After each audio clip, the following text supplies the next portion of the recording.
아멘. 우리 하나님께 영광의 박수 올려드리겠습니다. 여러분, 세상에서 제일 참기 힘든 게 뭔지 아십니까?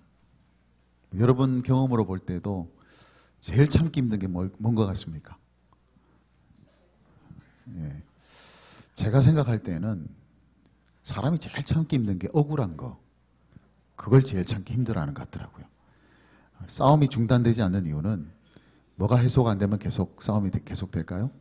이게 억울한 게 안 풀리면요 계속 싸움이 됩니다. 그래서 제가 생각할 때는 억울한 것을 참는 것은 굉장히 쉽지 않은 일이다, 저는 그렇게 생각합니다. 제가 어릴 때 저희 집 이제 전세를 살던 시절이 있었는데 그 주인집 아들하고 저하고 굉장히 친했습니다. 그래서 정말 중마고우처럼 그렇게 잘 놀고 잘 지내고 그런 친구였는데, 한 번은 이 주인집 아들 친구하고 이제 밖에서 놀다가 이제 집으로 이제 들어오면서 대문 말고 이제 쪽문이 옛날에 있었습니다. 대문도 있고 옆으로 들어오는 문이 있었는데, 그 옆으로 들어오는 문 이제 들어오다가 그때 왜 그랬는지 지금 잘 기억이 안 나는데 아마 뭘 흉내 내다가 그런 것 같아요. 막 이렇게 날라차기를 하면서 이렇게 가볍게 이 쪽문을 내가 착 찼는데 제가 워낙 잘 찼는지 이 문짝이 탁 떨어져 버린 거예요. 문짝이 빡살이 난 거예요. 소리가 쾅 하면서 쪽문이 그냥 툭 떨어졌는데, 그 소리를 들은 그 주인집 아저씨가, 그러니까 제 친구의 아버지죠, 그 주인집 아저씨가 막 뛰어나와가지고 쪽문이 완전 깜짝 놀란 거예요. 문이 하나 떨어져 나갔으니까 얼마나 화가 났겠습니까. 다짜고짜 제 친구한테 그냥 막 욕을 하면서 막 패면서 야단을 치는 거예요. 그거 무슨 거는 전데 그냥 막 제가 민망할 정도로 야단을 치고 혼을 막 내는 거예요. 이 아이는, 제 친구는요, 자기가 안 했잖아요. 그래가지고 내가 안 했다고 막, 그럴 때는 또 지가 했다고 하면 얼마나 좋아요, 그죠? 그러면 이 스토리가 아주 감동적으로 흘러갈 텐데, 이놈이 계속 내가 안 하고 제가 했다고 막 이렇게 일러주는데, 그 아버지, 그 주인집 아저씨가 미안해서 그랬는지 어쩐지 모르겠지만 계속 듣는 척 마는 척 그냥 계속 애들 막 저한테는 한마디도 안 하고 그냥 막 뭐라고 하더라고요. 그래서 그 일을 이제 겪으면서 나중에 이제 제 친구가 입이 이만큼 나와가지고 막 저한테 막 그렇게 막 투덜댔던 그런 기억이 있는데, 여러분 그게 잘 안 됩니다. 제가 차가지고 몸 부쉈는데 아무 말 안 한다는 건요 참 쉽지 않습니다. 만약 제가 그 아이였더라도 그렇게 했을 거예요. 내가 안 했다고, 내가 안 했다고, 제가 부쉈는데 왜 나보고 뭐라고 하냐고 이렇게 할 것 같아요. 그래서 뭐 어릴 때뿐만 아니라 우리가 나이가 들어서 사회생활하고 이렇게 삶을 살다 보면 때로 겪게 되는 그 억울함이라는 거, 이런 것은 굉장히 우리가 그냥 넘어가기가 힘든 부분 중에 하나가 아닌가 그렇게 생각합니다. 요즘 뭐 이른바 소송의 시대다 그렇게 이야기를 하죠. 얼마나 많은 사람들이 법정으로 가는지 몰라요. 뭐 옛날에도 많이 갔는지는 전 잘 모르겠지만 요즘처럼 걸핏하면 법정으로 가는 그런 시대가 또 있었겠나 그런 생각을 하죠. 아닌 게 아니라 우리 이 많은 교회들도 사실 이런저런 문제들 때문에 세상의 법정으로 가게 되는 그런 일들도 많이 일어나고 있습니다. 그렇다면 여기서 우리가 한 가지 생각해 볼 것이 있는데, 여러분 주로 법정에 가고 싶은 사람들은 어떤 사람들이 가고 싶을까요? 일단 죄 지은 사람들은 별로 안 가고 싶겠죠, 그죠? 죄가 있는 사람들은 법정에 가는 걸 별로 안 좋아할 것 같습니다. 죄가 없어도요 법정 가는 거 별로 좋아하지 않습니다. 그죠? 여러분, 아무리 여러분이 죄가 없어도 만약에 뭐 법원에서 통지문이 나와서 법정에 오시오 그러면 죄 없어도 어떻습니까? 별로 안 가고 싶죠. 별로 가고 싶지가 않아요. 그런데 법정에 정말 가고 싶어 하는 사람이 있습니다. 어떤 사람이요? 억울한 사람이요. 이 억울함을 풀 수 있는 것이 마지막으로 있는 이 사회적 장치, 그게 재판이잖아요. 사람이 살면서 겪게 되는 그 억울함을 마지막으로 호소할 수 있는 곳이 어디냐면 그 재판정입니다. 재판정. 거기서 이제 해결할 수 있기 때문에 법원에 가장 가고 싶어 하는 사람은 바로 억울한 사람인데, 여기에는 전제 조건이 하나가 있습니다. 그 전제 조건이 뭐냐면 그 법정이 정의로워야 됩니다. 아무리 내가 억울해서 그래서 마지막으로 내가 호소할 게 법밖에 없다, 그래서 내가 법원으로 가야 된다라고 말할지라도, 만약 그 법원이 공의롭지 못하다, 그 법원이 정의롭지 못하다, 그 법원이 판결을 굽게 한다, 그러면요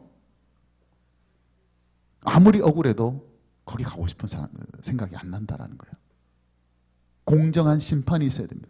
공정한 판단을 할 수 있는 그런 법관이 있어야만 억울한 일을 당해도 호소할 수가 있습니다. 예를 들면 이런 것이죠. 우리가 2002년에 월드컵을 했는데 그때 아직도 기억이 생생합니다. 우리나라하고 이탈리아하고 16강인가요? 그 16강을 하는데 저는 뭐 이길 줄 전혀 생각도 못했습니다. 여러분 해보셨잖아요. 그때 이탈리아를 꺾고 우리가 올라갈 것이라고 저는 단 1%도 생각해 본 적이 없습니다. 혹시라는 마음 그것 때문에 봤지 이길이라고는 생각을 못했어요. 근데 그때 난리가 났지 않습니까? 그때 역전승한 그 경기는요, 지금도 우리나라 사람들에게는 감동의 드라마 그 자체. 그런데 이탈리아 사람들은 어땠을까요? 우리랑 좀 안 되겠죠. 그들의 축구 역사에서 가장 기억하기 싫은 경기가 뭐냐면 바로 우리나라와의 그 16강전이었다. 그래서 그때 이탈리아에서 얼마나 난리가 났는지, 여러분 그때 우리 결승골을 넣은 사람이 안정환 선수인데, 이 안정환 선수는요, 그때 결승골을 넣고 난 이후에 단 한 번도 이탈리아를 못 갔답니다. 지금까지도. 지금 세월이 얼마나 많이 흘렀는데 지금도 이탈리아를 못 간다는 거예요. 혹시 마피아나 이런 친구들한테 죽는 수가 생길까 봐 지금도 못 갔다는 거예요. 그런데 여러분 이탈리아 사람들이 안정환 선수를 미워하는 게 아니라 미워하는 사람이 따로 있습니다. 누구를 미워할까요? 그 경기를 심판을 받던 주심. 우리는 잘 압니다. 이름까지 잘 알아요. 아니 이름까지 기억나요. 모레노 주심. 그러니까 우리로 봐서는 아주 유리한 판정이었겠지만 이탈리아 사람들이 볼 때는 이거 말도 안 된다고 생각하는 거죠. 자기들이 경기에서 진 이유는 안정환 선수 때문에 졌다고 생각하는 것이 아니라 이 심판 때문에 졌다고 생각하는 거예요. 그래서 안정환 선수는 이탈리아 가도 괜찮아요. 그러나 모레노 이 심판은 그 이탈리아 가면 죽습니다. 그만큼 이탈리아 사람들은 이 심판에 대한 그런 분노가 있다고 볼 수가 있겠죠. 그래서 이탈리아 사람들이 열받는 것은 경기에 졌기 때문에 그렇게 화가 나는 것이 아니라 공정하게 심판을 보지 않았다고 생각하기 때문에 더 화가 나는 것이죠. 그래서 판결을 굽게 하는 법정이라면 아무리 억울한 사람이라도 그 법정에는 가고 싶어 하지 않습니다. 우리나라와 이탈리아가 다시 시합을 한다고 할 때, 재경기를 한다고 할 때 그 심판을 다시 모레노 심판을 데리고 오면 이탈리아 사람들이 하려고 할까요? 안 하려고 할 거면 당장 보이콧해요. 저 심판 아래에서 우리는 경기 못 한다. 아마 이렇게 나올 거예요. 그러니까 심판이 불의하다, 심판이 공정하지 못하다, 그것은 그 심판 앞에 그 판결을 할 수 있는 그 권리가 있는 사람, 그 힘이 있는 사람한테 가고 싶지 않다는 거예요. 가려고 하지도 않는다라는 것이죠. 여러분 제가 이렇게 왜 이 이야기를 장황하게 하고 있냐면 이 이야기가 바로 시편 7편에 담겨있는 이야기입니다. 지금 다윗은 그 누구보다도 지금 억울한 상황이에요. 지금까지 우리가 살펴본 시편의 내용 보면 이 다윗이 당한 여러 가지 고난의 이야기들, 힘든 이야기들이 쭉 이렇게 노래로 표현되어 있지만 시편 7편은 특별히 그 고난 가운데 어떤 부분을 강조하고 있냐면 억울하다는 억울하다. 나는 이런 대우를 받을 만한 짓을 한 적이 없다. 그래서 그 억울함의 고통을 지금 표현하고 있는데 오늘 7절 표제를 한번 7편의 표제를 한번 보시죠. 표제는 시편 맨 앞에 있는 겁니다. 7편에 보면 제일 앞에 이렇게 나와 있습니다. 다윗의 시가연, 베냐민인 구시의 말에 따라 여호와께 드린 노래, 이렇게 되어 있습니다. 이걸 표제라고 얘기하는데 여기에 보면 베냐민인 구시의 말을 따라 여호와께 드린 노래다. 여기서 말하는 베냐민 구시가 누군지는 정확히는 우리가 알 수 없지만 짐작은 할 수 있습니다. 무엇을 보면 알 수 있냐면 다윗이 사울 왕에 의해서 막 쫓김을 받고 있어요. 도망다니고 있습니다. 그럴 때 그 가운데서 가장 안 좋은 말을 하고 가장 다윗을 모해하고 모함하고 사울을 충동질하고 했던 사람 중에 한 사람이 바로 이 굿이라는 사람일 것이다. 베냐민인이라는 것이 뭘 의미합니까? 사울과 같은 동족이라는 거예요. 같은 집파니까. 같은 가문이니까. 그래서 사울왕에게 가장 이 다윗의 안 좋은 점들, 다윗에게 있어서 억울할 만한 일들 자꾸 고에 바쳐서 사울로 하여금 다윗을 잡아 죽이려고 하는 그런 마음을 충동질했던 사람 중에 한 사람이 바로 이 굿이라는 거죠. 근데 그 굿의 말에 따라 지금 이 노래를, 이 시편을 지었다라는 것이죠. 그러니까 그 굿이가 하는 말은 다윗이 볼 때는 내가 하지도 않은 일이고 내가 이렇게 사울왕으로부터 이런 대접을 받아야 될 이유도 없고 내가 이렇게 쫓겨다녀야 될 이유도 없다라는 그 억울함이 지금 여기 묻어있는 시편이 바로 이 시편 7편이다라는 것이죠. 더 실감나게 우리가 이 부분을 보려면은 표제 앞에 보면 이런 내용이 또 나옵니다. 표제 보면 다윗에 뭐라고 되어 있죠? 시가연, 이런 시가연이 도대체 무슨 말이냐? 시편 170편 중에 딱 여기만 나옵니다. 시가연이라는 말이. 시가연이라는 말이 무슨 말이냐면 역시 시편에 나온 이런저런 우리가 알 수 없는 용어들은요 신학자들도 정확하게 해석하지 못하는 겁니다. 그러니까 그들이나 우리나라 별 차이가 없어요. 우리는 아예 모르는 것이고 자기들은 정확히 모르는 것이고 모르는 것은 맨 한 가지입니다. 그렇지만 우리가 이 시를 이해하기 위해서는 신학자들이 이야기하고 있는 바들을 우리가 생각해 보면 거기서 힌트를 얻을 수 있는 것이 있다라는 것이죠. 이 시가연에 대한 이야기도 마찬가지입니다. 이 시가연을 해석하기를 뭐라고 얘기하냐? 이 시가연은 아주 불규칙한 운율을 가진 시의 형식이다 그렇게 해석을 합니다. 불규칙한 운율을 가진 시다. 다시 말하면 이 노래 자체가 아주 급격한 변화가 있는 노래라는 거죠. 아주 열정적인 노래라는 거예요. 그러니까 우리가 막 부르면 그렇게 막 장송고 같이 쭉 이렇게 가는 게 아니라 그냥 높낮이가 고조장단이 굉장히 극심한 변화가 일어나는 그런 시의 형식이 바로 이 노래의 형식이 바로 시가연이다라는 거예요. 그런데 왜 이 내용을 가지고 그런 형식으로 노래를 하느냐는 거예요. 그 마음의 표현이죠. 마음의 표현. 그 억울함을 가진 자의 표현은 그냥 얌전하게 노래할 수가 없어요. 그냥 그 감정이 그냥 막 폭발하듯이 막 드러났다가 그냥 깔아앉았다가 다시 막 터져나왔다 이렇게 이런 형식으로 나올 수밖에 없어요. 그러니 이 시편이 시가연의 형식으로 그렇게 불려졌다는 말의 의미는 다윗이 지금 고백하고 있는 이 내용 자체가 그냥 단순히 내가 힘들다가 아니라 힘든 것을 뛰어넘어서 내가 너무 억울하다는 거예요. 너무 억울하다는 거예요. 그래서 어떻게 결백을 주장하냐면 3절에서 5절을 보면 이렇게 얘기를 합니다. 3절에서 5절 말씀 한번 보겠습니다. 여호와 내 하나님이여 내가 이런 일을 행하였거나 내 손에 죄악이 있거나 화친한 자를 악으로 갚았거나 내 대적에게서 까닭없이 빼앗았거든 원수가 나의 영혼을 쫓아잡아 내 생명을 땅에 짓밟게 하고 내 영광을 먼지 속에 살게 하소서. 그랬어요. 무슨 말입니까? 한 말이면 내가 죄가 있어서 그랬다면 내가 지금 당해도 싸다 이 말입니다. 그죠? 내가 막 죄가 있어서 이런 일을 당한다면 내가 이렇게 당해도 싸다는 거예요. 무죄한 자가 당하는 그 억울함이 이게 아주 잘 표현되어 있는 그런 부분이라고 할 수 있습니다. 근데 문제가 뭐냐? 아까도 말씀드렸죠. 법정에는 누가 가느냐? 억울한 사람이 가죠. 가고 싶어 하죠. 거기가 마지막 비밀 언덕이니까. 나의 억울함을 해소할 수 있는 마지막 사회적 법적 장치니까 법정으로 가기를 원하지만 문제는 뭐냐? 그 법정이 공정하지 못하면 갈 수가 없다. 지금 다윗이 갈 수 있는 세상의 법정은 없어요. 그 자기의 삶을 공정하게 판단해 줄 수 있는 그 어떤 법정도 세상에는 존재하지 않습니다. 그나마 그 당시 관점에서 볼 때에 가장 호소할 수 있는 가장 강력한 장소는 어디냐면 왕 앞에 가는 거예요. 왕 앞에 가는 거예요. 왕 앞에 가서 호소하는 겁니다. 나의 무죄를 호소할 수 있어요. 근데 지금 왕 앞에도 갈 수 있습니까? 그 앞에 갔다 당장 죽는데. 그러니 지금 다윗의 입장에서 볼 때는 세계 어느 곳을 가더라도 세상 어느 곳에도 자기의 억울함과 자기의 무죄를 증명해주고 자기의 어떤 진실을 밝혀줄 수 있는 그런 법정은 존재하지 않는다라는 거예요. 그래서 다윗이 가고 있는 법정이 어떤 법정이냐면 하나님의 법정으로 갔다는 거예요. 하나님의 법정. 그래서 지금 이 시편 7편은요 하나님의 법정으로 가는 사람의 노래라고 할 수 있습니다. 하나님의 법정으로.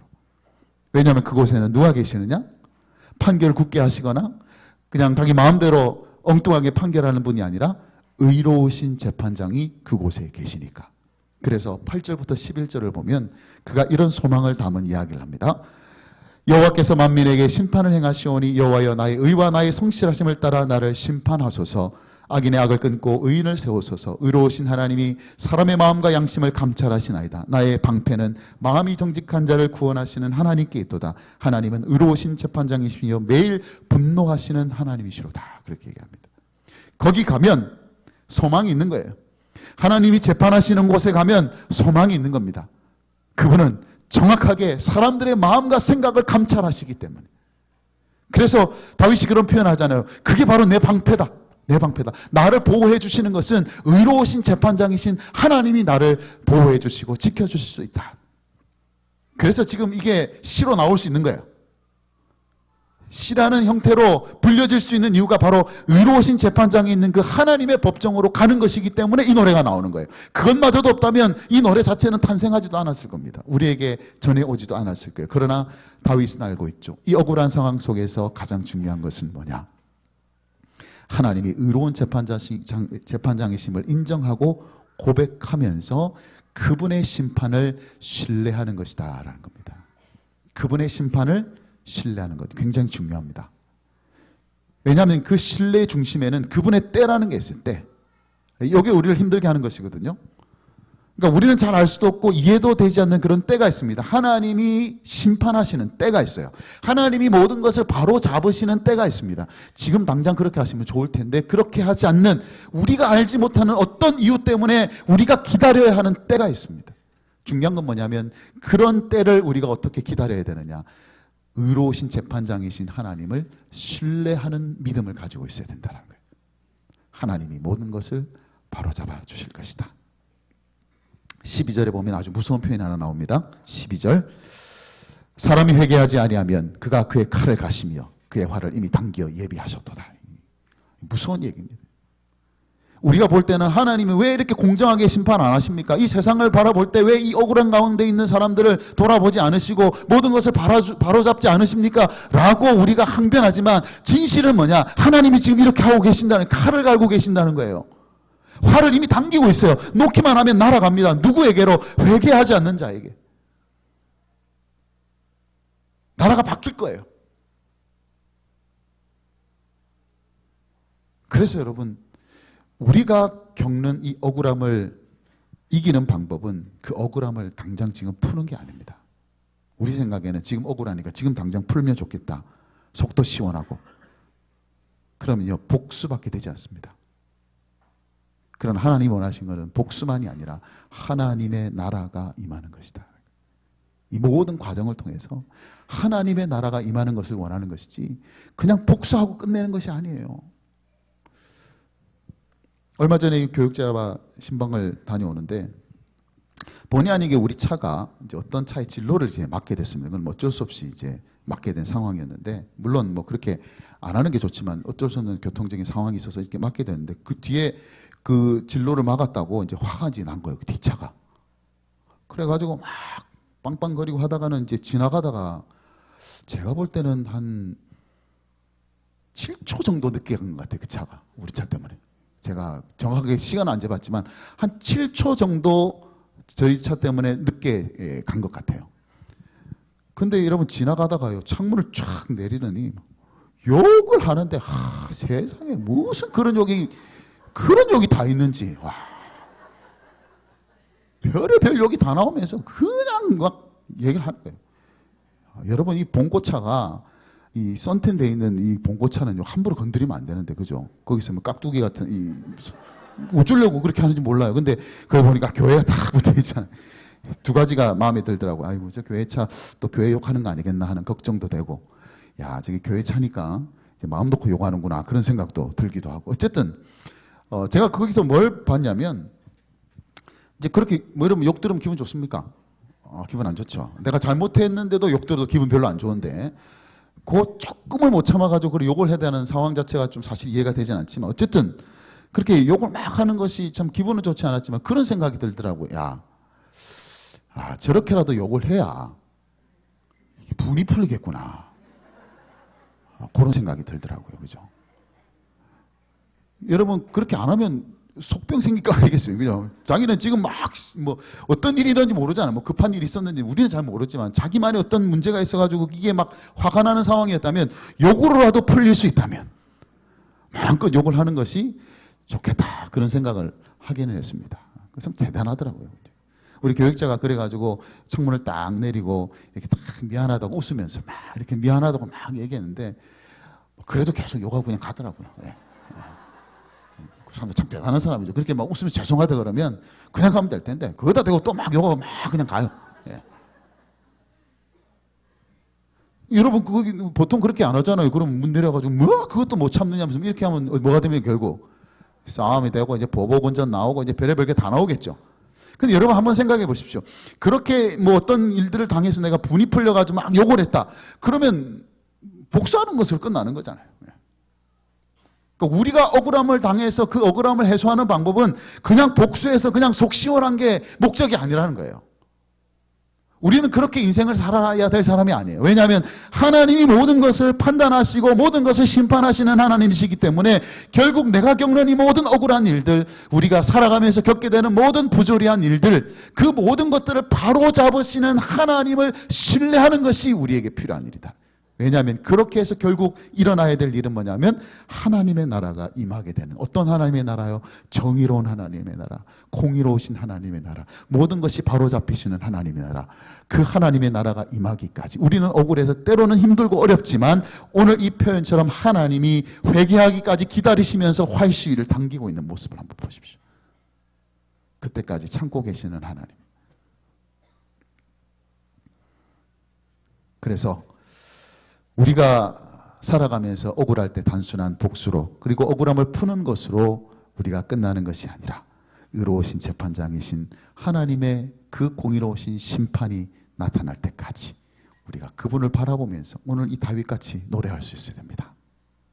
물론 다윗은 지금 억울해서 힘들다고 저 악인을 좀 어떻게 해달라고 하지만, 그러나 그가 정말 신뢰하는 것은 당장 그런 일들이 그 악인들에게 일어나는 것을 목표로 하고 이 시를 쓰고 있는 것이 아니라 그런 하나님께 자신을 다 온전히 드리고자 하는 마음의 고백이고 신앙의 고백이다.